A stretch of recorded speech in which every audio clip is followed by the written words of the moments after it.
Donc le produit mixte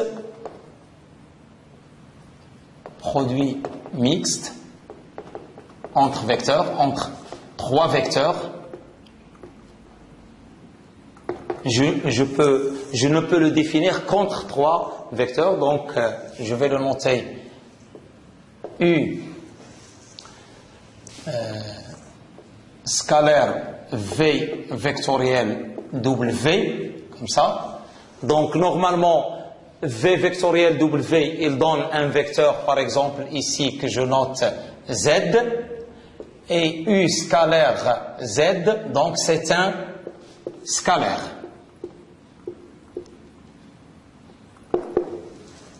C'est un scalaire. Donc le résultat obtenu à la fin, c'est un scalaire. Et ce qu'il donne l'utilité physique du calcul de ce produit mixte, l'utilité physique,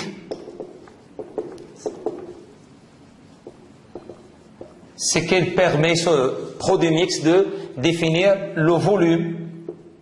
Donc il définit le volume du parallélogramme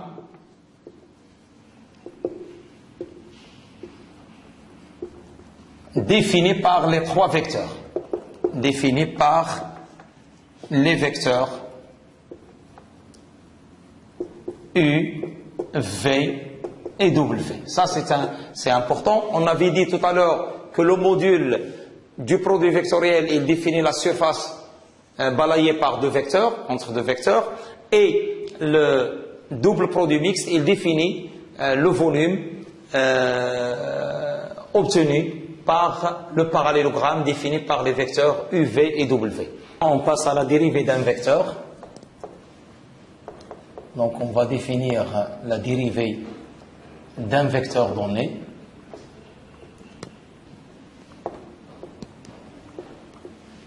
Donc pour cela, je vais considérer une trajectoire, un point qui se déplace, un point M qui se déplace dans une trajectoire donnée. Donc je considère un système de coordonnées OX, Y et Z par exemple, et je vais considérer une trajectoire, une courbe sur laquelle se déplace un point M. Donc voilà, je considère la position du point M à l'instant T, donc U de T, donc c'est le point M à l'instant T. Et je considère, plutôt vaut mieux que je le représente plus, donc U de T, et un autre vecteur, un instant ultérieur, U de T plus dt. Donc ici le point M, à l'instant t, ici le point M' à l'instant t plus dt. Donc comment je peux définir la dérivée d'un vecteur? Eh bien d de u sur dt, elle est définie par la limite quand delta t tend vers 0, ça c'est la définition mathématique de la dérivée. Donc c'est la limite quand delta t tend vers 0 de u à l'instant t plus delta t moins u à l'instant t sur delta t. Donc ça donne un vecteur, parce que la dérivée ici d'un vecteur, ça donne un vecteur, parce qu'on a ici une soustraction de deux vecteurs qui donne un vecteur. Donc c'est un vecteur. Donc on peut le définir aussi. Donc si je pose u de m, u de t est égal à OM, c'est la position du vecteur du point M à l'instant t, et u de t plus dt est égal à OM', eh bien u de t plus dt, ou bien delta t c'est la même chose, moins u de t est égal à m, est égal à OM moins OM' qui est égal à M'. Donc c'est le vecteur M'. Voilà, donc voilà le vecteur M', et donc avec plus dt tend vers 0, plus le point, plus M et M' sont proches, donc le vecteur M', est tangent à la courbe C. Il est tangent à C. Donc le vecteur M', il est tangent à cette trajectoire sur laquelle il se déplace le point M. Donc maintenant on va donner quelques propriétés sur la dérivée.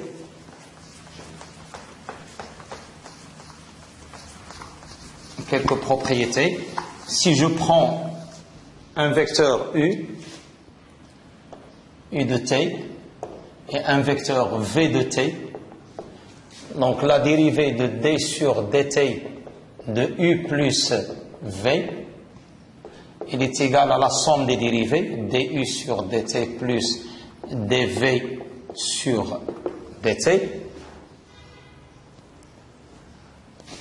Aussi, si je prends soit lambda appartenant à R, par exemple, j'ai d sur dt de lambda U est égal à lambda du sur dt, c'est-à-dire avec lambda constant. Lambda constant. Et si je prends soit f de t, une fonction de t, fonction du temps t,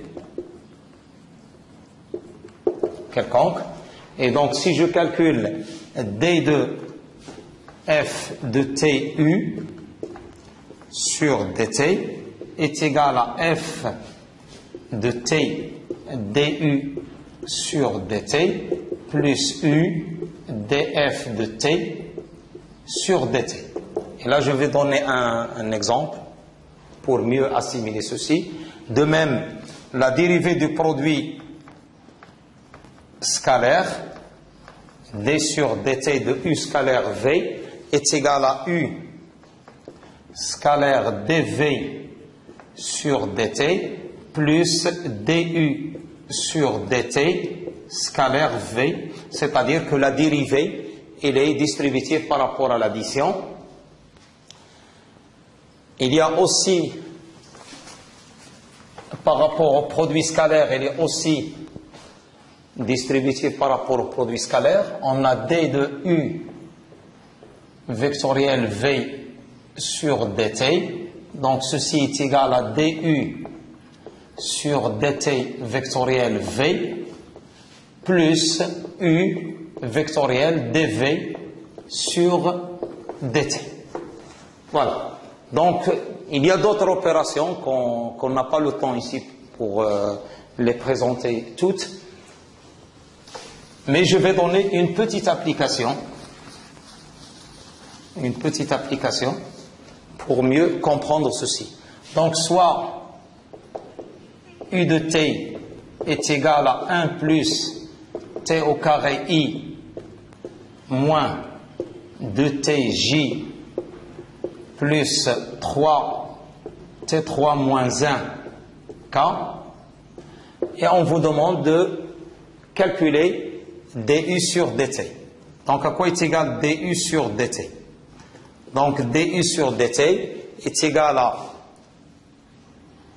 d de 1 plus t au carré sur dt fois i, plus normalement 1 plus t au carré di sur dt, moins d sur dt de 2t fois j, moins 2t dj sur dt, plus d de 3t3 moins 1 sur dt k, et plus 3t au carré moins 1 dk sur dt. Ça, c'est le calcul rigoureux. Avec, bien sûr, di sur dt est égal à 0, dj sur dt est égal à 0, et dk sur dt est égal à 0 parce qu'on a considéré une base fixe, donc ijk base fixe. ijk base fixe de E, de l'espace vectoriel E. Donc ce qui reste, c'est tout simplement, on va dériver que les fonctions scalaires. Donc d de 1 plus t au carré sur dt est égal à 2t i plus moins 2j et plus 6t au carré, 9t au carré k. Donc voilà du sur dt.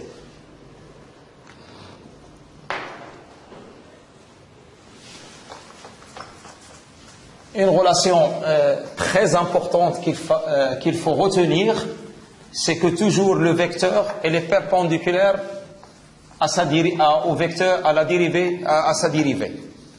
N'importe quel vecteur, il est perpendiculaire au vecteur dérivé.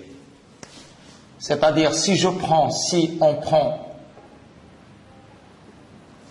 u de t appartenant à E,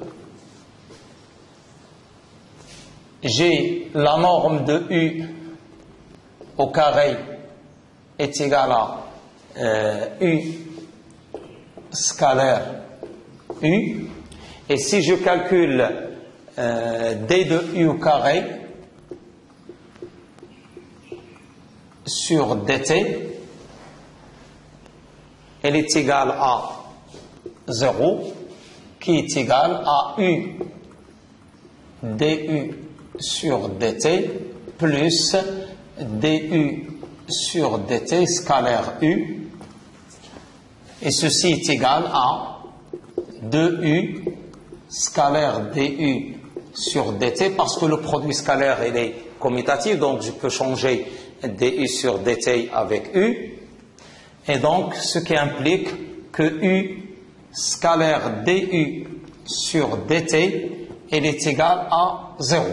Donc, ceci implique que U, elle est perpendiculaire à du sur dt.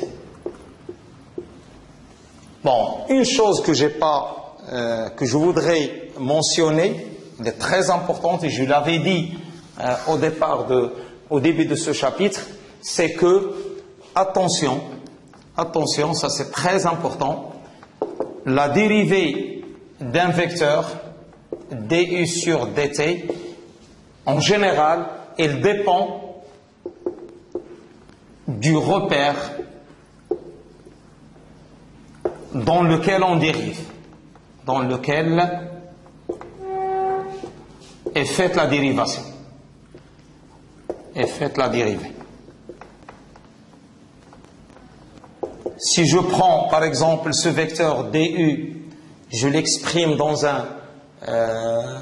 ceci on va le voir par la suite lorsqu'on va aborder les systèmes de coordonnées, mais c'est très très important, la notion de la dérivée du sur dt n'est pas intrinsèque, n'est pas figée, elle dépend fortement du repère dans lequel on fait la dérivée, et ceci contrairement aux quantités scalaires. Donc les quantités vectorielles, elles dépendent du repère dans lequel on fait la dérivation. Cependant, les quantités scalaires, elles sont indépendantes de ce repère. Par exemple, lorsque je dérive la masse, que je la dérive dans un repère R ou dans un repère R1 ou un repère quelconque, c'est toujours, j'obtiens la même chose. La même chose lorsque je dérive la température, lorsque je dérive, donc toujours les dérivées, elles sont des quantités scalaires, elles sont figées dans un référentiel donné.